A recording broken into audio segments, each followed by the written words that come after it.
Very good evening. So this is the next session of salaries that we'll be taking through. So in this session, as we said, what I've been covering so far, what we have been covering so far is we have covered what are all called as salaries, and then we discussed about various allowances, your gratuity, pension, and various things. In the last class, we discussed in detail about perquisites, that extra benefit that we are talking about. So we'll continue with the perquisites. As we said, we'll start with the perquisite valuation for the car.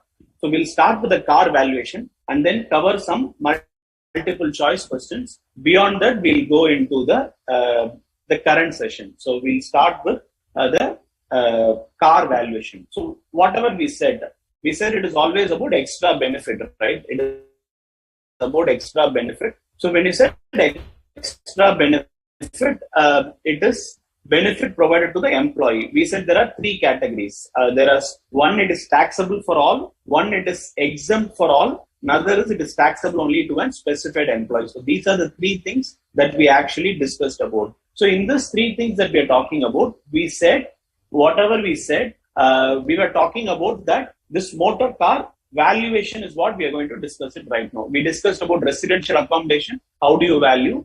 In this class, we will be discussing about valuation of the motor car. So let's start with understanding this motor car valuation. So I'm going to split this into, again, three. Three is always a very good number. So I'm just splitting most of the thing into three. So perquisite was divided into three: taxable for all, tax-free for all, and taxable only to specified employee. Now what we are going to discuss is motor car valuation. In this motor car valuation also, we are going to split it into three. The first one that we are going to talk about is called as not a perquisite. In what scenarios it is not at all a perquisite? So that's what we are going to talk about in this particular category. So what does it say? It says that if an employer is providing the car to the employee, understand this, the employer is providing to the employee. So that's the first condition. The second condition is it is exclusively used for office use. It is exclusively used for office use. In that case, it is generally not a benefit. So which means it's not a perquisite here. So it's not a benefit. It is given free or at concession. So if an employer is providing a car to the employee and that car is an exclusively used for office use, there is no personal use. It is 100% used for office purposes. So if it is 100% used for office purposes, then in that case, this particular thing that we're talking about, this motor car is not a perquisite, So which means it will not be considered as a perquisite. So it is tax-free. So in this category, it is tax-free. So that is the first category. So what exactly is the second category? The second category is perquisite for specified employee. So what do you call as specified employee? We already discussed. It could be a director employee. So that's the first category. The second category, we said 50,000 more than a year. And then we said 20% voting share, right? That's what we discussed as specified employee. There also it is three types. Three types of persons are called as specified employee. A director, a person holding more than 20% of voting share, and the third is drawing more than 50,000 of salary in a year. So they are called as specified employee. So in the following scenario, whatever we are going to discuss now, the motor car is only taxable in case of a specified employee. So that is between employer to employee. So same concept. A car must be provided by the employer to employee, but here it is not just business use. It is also personal use. So it is not exclusively business use. There is a mix of personal use and office use. So that's what they're talking about as your perquisite to specified employee. So that's the next thing. So the last one, the last category, the third category we are talking about is, in some cases, the motor car is taxable as a perquisite for all the employees, for every employee that we are talking about. What is it? It is basically owned by the employee itself. So it is not owned by the employer. The car itself is owned by the employee or the family member. So some a member of the family owns the car. So that's the first condition.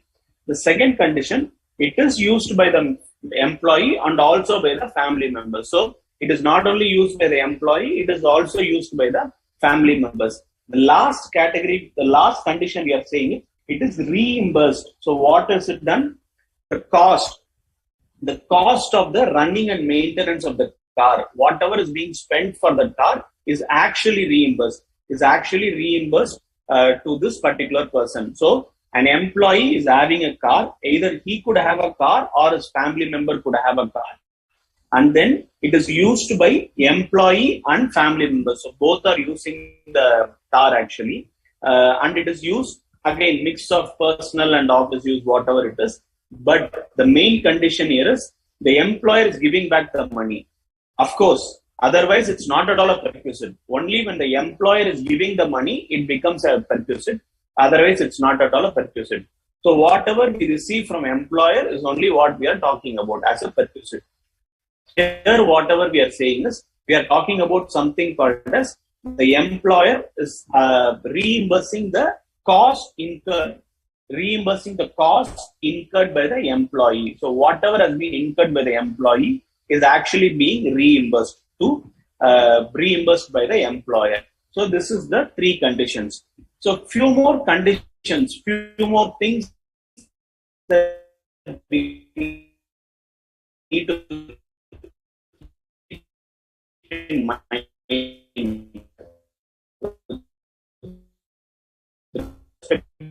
To this question is, when he is actually having more than one car. In case if he is having more than one car, the first car, that is one of the cars, if he is having three cars, one car out of that will be called as partly business and partly private.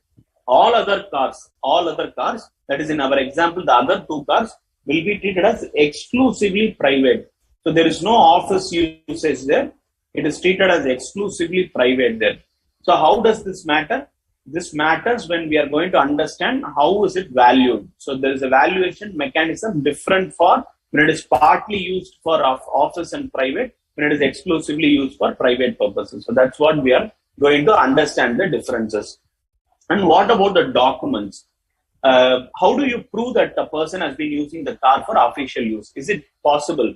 Like when I say I use the car only to come to office, to go to client place, I never use for personal use. How do I prove this? How do I prove this to the employer?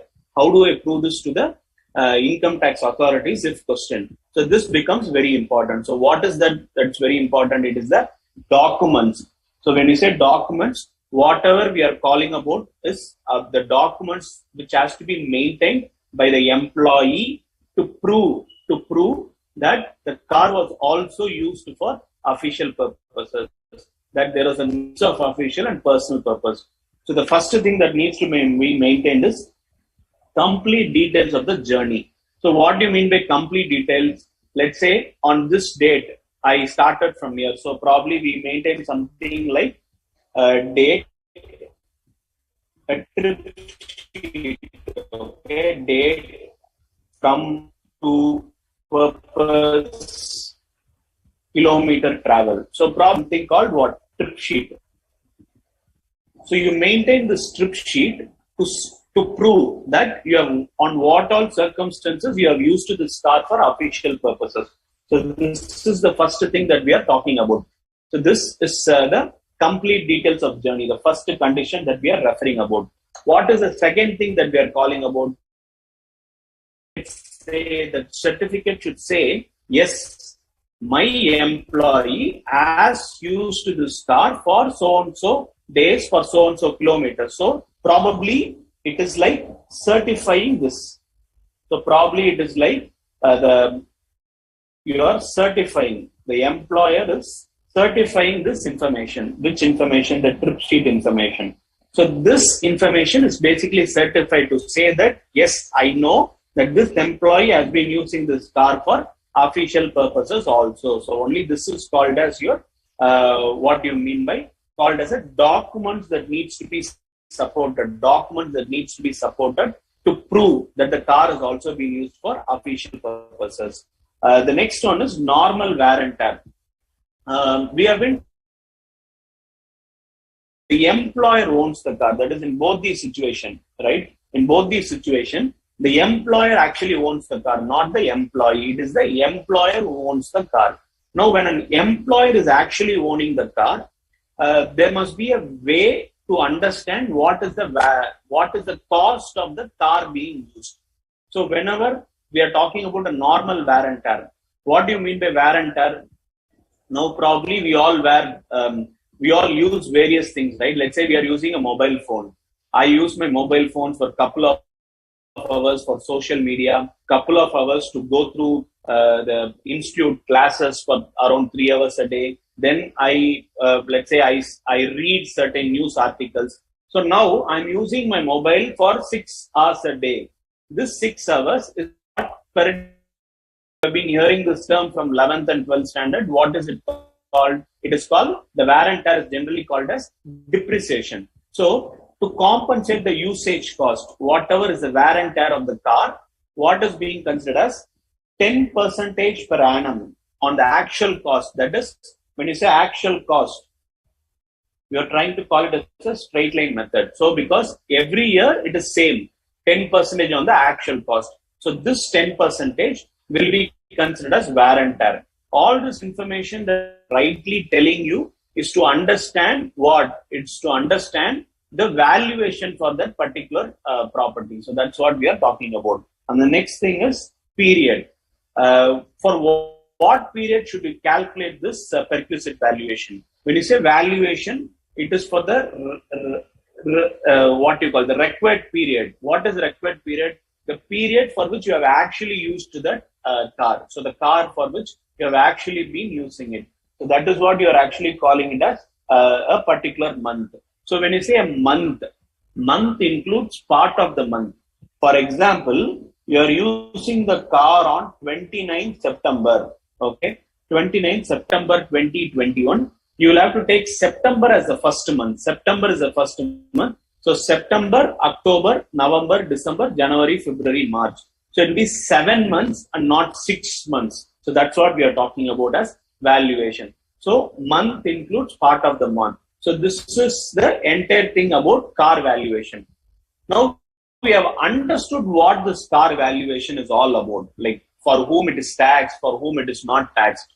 Now what should we understand? As we generally do in every class, what we have understood is what is car perquisite. Now what are we going to understand? Our usual practice. How are we practicing the entire salaries chapter? We are trying to understand what is that, and then we are trying to understand how much is taxable. So now we'll move on to understand how much is taxable. So how much is taxable? We are going to split it into categories. The first category is the car is actually owned by the employer or hired by the employer. So it is either owned or it is hired. So it is either owned or hired by the employer. And the usage is fully personal. It is fully personal because if it is fully official, it is not at all a perquisite. Only because it is fully personal, we are calling it as a perquisite. So if it is fully personal, what is the actual cost? The cost is, it is cost to the employer. So whatever is the cost, how do you determine the cost? The actual expenditure. That's the first thing. Whatever the employer is actually spending it, and then chauffeur cost. In case, what is chauffeur? Chauffeur driven car. It's a luxurious statement, right? When you say chauffeur driven car is something refers to a driver is being appointed to drive you around. So that is called chauffeur driven. So chauffeur is a sweet word for the word driver. So rather than calling someone driver, the better way to call them is chauffeur. So that's what it's referred. So that cost, whatever is being paid as salary to the chauffeur, is also considered. The last one that we are talking is normal wear and tear. Normal wear and tear. So what do we refer to normal wear and tear? The normal wear and tear we are calling is the whatever we have discussed in the previous slide. What did we say? The normal wear and tear is 10% of actual cost. So when the car is owned by the employer, you take what? Normal wear and tear. That is 10% of actual cost plus actual expenditure plus the chauffeur cost. Okay, this will be your perquisite. In case if it is hired, instead of this, you take the rent charges. So whatever is the monthly rental charges will be considered as the cost relating to the thing. So that's how you determine for the first thing, that is owned or hired by the employer, which is wholly personal. Okay. The second thing, it is owned by the employee. Okay, when it is owned by the employer, it is only taxable for what? Specified employee.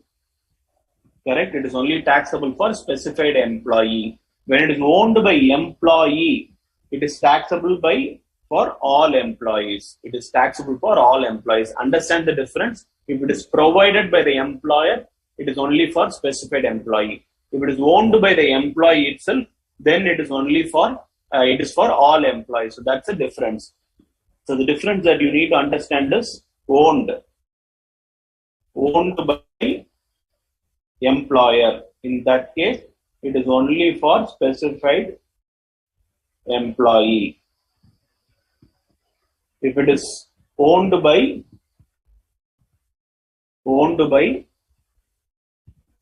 employee, then it is for all employees. So that's what we are calling it as the perquisite, correct? So now, so when it owned by the employee, it refers to all employees. So what is the perquisite? So what is the perquisite? Perquisite is actual expenditure. That is one. And second is the reduction. So that is, you need to reduce 900 per month or part of the month. So as we were talking, a month includes part of the month. So when you say 900, it is for each month, even if it is part of the month. So even if it is 29th September, you take 900 as a consideration. So that is 900 per month. So the actual expenditure incurred by the employer will be taken into consideration, and 900 per month will be reduced, and the difference will be the valuation of the perquisites. And for this, it is important that the documents are maintained to prove what? To prove that the car has also been used for official usage, not just personal usage, also for official usage. So that's what we are referring to as both use. So to prove that both use, we need to maintain trip sheet and then a certificate, correct? And then a certificate. So these are the two things that we need to maintain. The concerned employee has to maintain to prove that it has also been used for office purposes. Sorry. So the next category. So here it is owned by employer, which means what? It is only taxable to, right? It is only taxable to specified employee. Now this owned or hired by employee is now used for both use. In the earlier we saw it is only used for personal use, for the personal use. Here we are talking about it is owned for both the use. So when it is actually owned by the employer and used for both the purposes, what is important is we need to understand whether expenses are met by the employer or expenses are met by the employee. So who is actually meeting the expense? In this case, it is employer. In this case, it is employee. That's why we use the word reimburse. Only when the employer is actually meeting or reimbursing, he can reimburse. And in other case, employee himself is meeting the expenditure, which means the car is owned by the employer. The employer is not spending 1 rupee on it. He has only given the car. He has not done anything else. So in this first case, it is either directly spent by the employer or just reimbursed by the employer. In the second category, we are saying it is directly met by the employer. It has nothing to do with the employer. So this first thing, that is your CC expense 1.6 liter. CC expense 1.6 liter is what you mean by CC is cubic capacity. So CC refers to cubic So it refers to cubic capacity. CC refers to cubic capacity. That is the capacity of the engine. Capacity of the engine. So now, if the cubic capacity is less than or equal to 1.6 liters, okay, 1.6 liters. So if that is 1,800 per month. So whatever is written here is per month. Whatever is written here is per month. And then the whatever is the cubic capacity, which is more than this 1.6 liter, that is greater than. So it is above 1.6 liter. In that case, it is 2,400 per month. And if a driver has been given, that is in sweet word, a chauffeur has been given. If a chauffeur has been given, we need to add 900 to the existing cost. So what happens? Your less than or equal to 1.6 liter becomes 2,700. Your greater than 1.6 liters becomes 3,300. So that's what it is about. So this is your actual cost, the expense met or reimbursed by the employer. What about if it is actually met by the employee itself? Which means nothing is reimbursed or nothing is met by the employer. In that case, for the lower CC, it is 600. For the higher CC, it is 900. But for the cost of chauffeur, it is same. It is same. So there is no change. In both cases, it is 900. So now just compare and understand it. So what you need to understand from your question is, who has provided the car? That is the first question. So what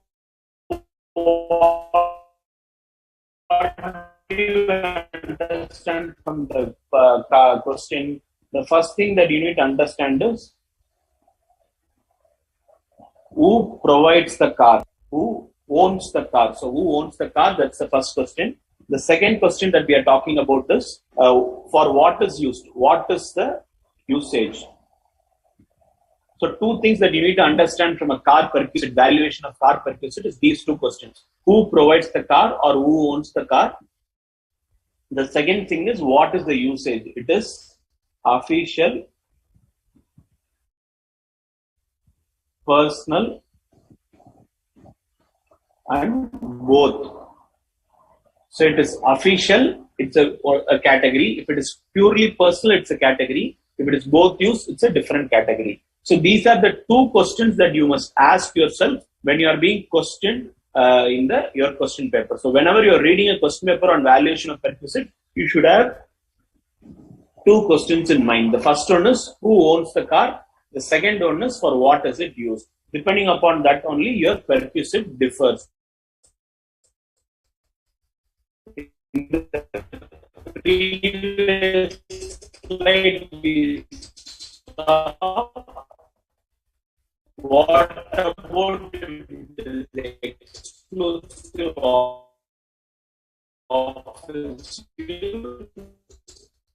What about the exclusive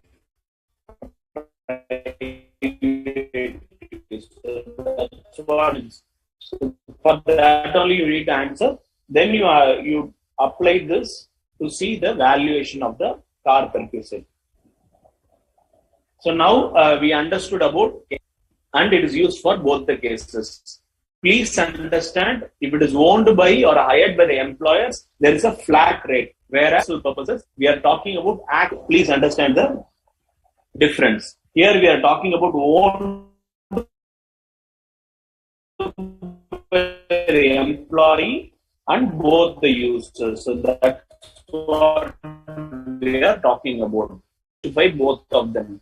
So when a car is owned by employee, it is taxable for all employees, not exclusively for specified employees. So in this thing, the first thing that we are talking about is actual expenditure. So actual expenditure refers to whatever has been incurred, whatever meaning of reimbursement. First, employee spends. If I am the employee, I spend first, and then I will be repaid the money. So that's what you are actually calling as actual expenditure. And the second thing is deduction. When you say deductions, we are talking about perquisite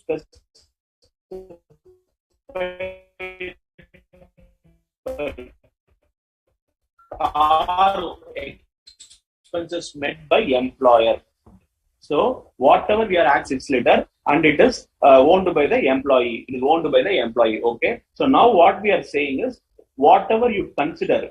So actual expenditure, actual expense. What is actual expense? Whatever we already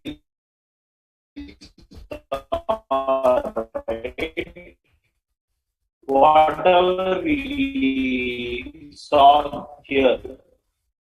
So this is what is called as actual expense. What you do is you minus deduction. So you minus deduction. So what is the deduction? Perquisite if. So what was that?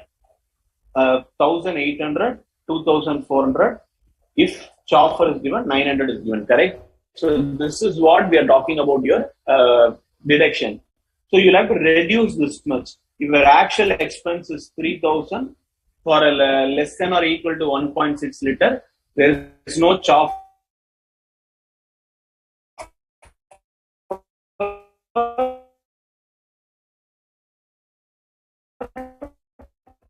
Then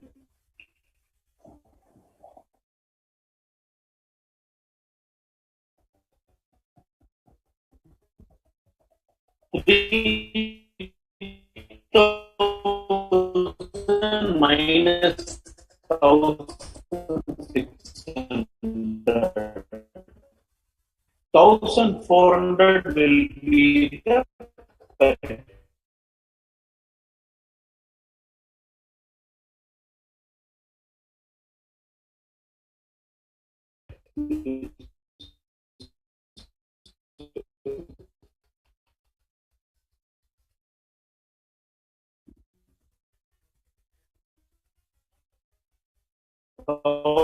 actually 3,000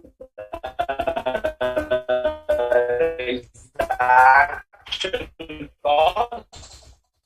You need to reduce, you need to deduct. So this is what perquisite is all about. It is for valuation of car. So let me summarize, being an important portion, let me summarize. Now it can be actually categorized into three. So one is it is not a perquisite to a specific employee. If it is owned by the employer, owned or hired. Owned or hired. So when you say employer, it is, we actually value the car. First thing we understood is if the employer owns the car and if it is 100% personal, then we said whatever is the cost to employer. So please understand, we worked out here, this is the formula. This is the formula where we said 10%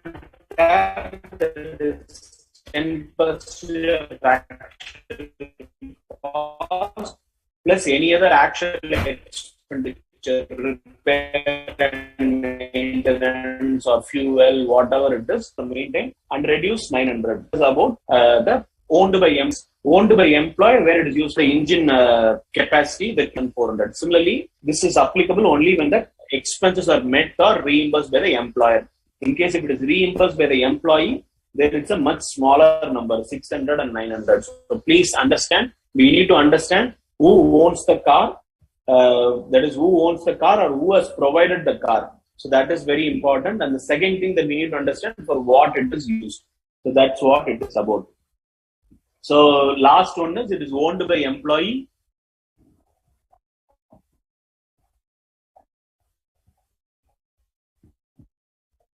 He uses for both purposes. So the actual expenditure 3,000. So what is the deduction? This is the deduction. So see the arrow mark here. So this is the deduction here. So whatever is actually being spent by employer will be reduced. So that is what it is there.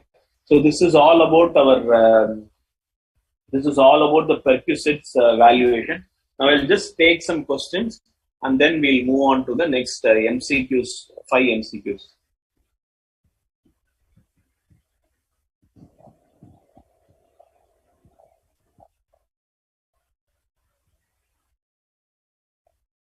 The question, Akash Neil, it's a question about the previous session. So the TV that we were talking about, if I remember it right, TV was issued on 1st January 2021. Only the air conditions was issued on 1st November 2021. So that's why for calculating television, we only used 3 months and not 5 months, because there is a separate date provided for TV. So I guess I've answered that.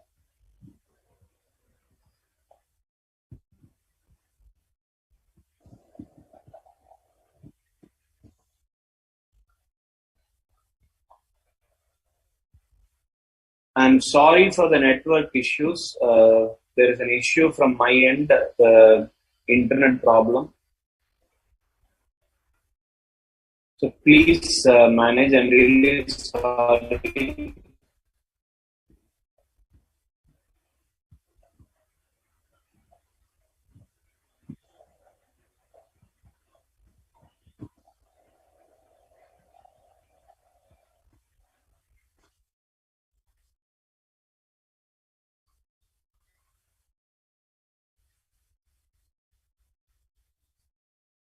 Last thing about the perquisites. So some of you wanted to understand this owned by employee, where it is used for both users. So if a car is, so whatever is the actual expenditure incurred or reimbursed by the employee, so that must be taken. We said that 3,000, we took an example where we said 3,000 is the cost and 1,600 will be the cost for the perquisite as if it is provided by the employer. So this difference is what we are talking about. So this 1,600 must be reduced. So that's what we have given in this slide. Consider the actual expenditure, that is plus here, and then you need to deduct, whatever is being considered as the expenses met by employer. So that's the thing. So we will skip the MCQs and probably consider it in the subsequent later point in time, considering the time.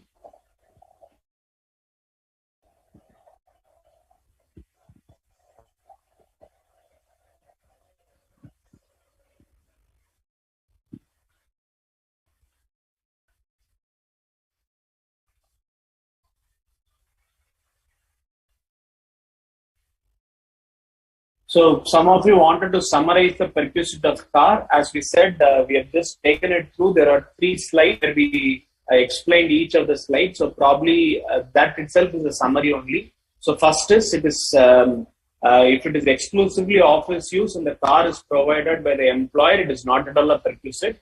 In the second case, it is taxable only for specified employee, where car is provided by the employer. And whenever a car is owned by the employee itself and used for personal purpose, it is taxable for all employees.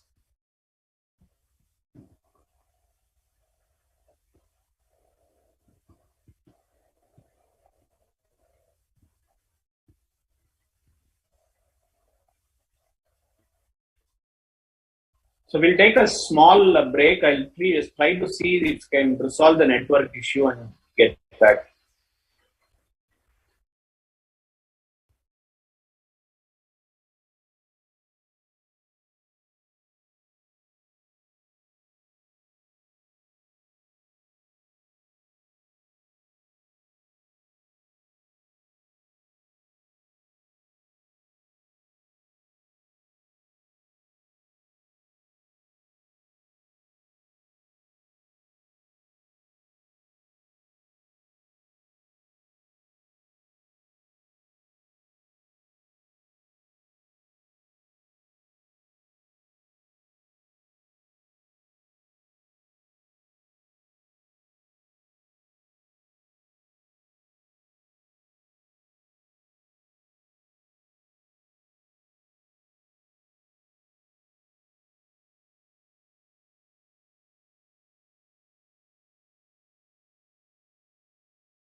Yeah.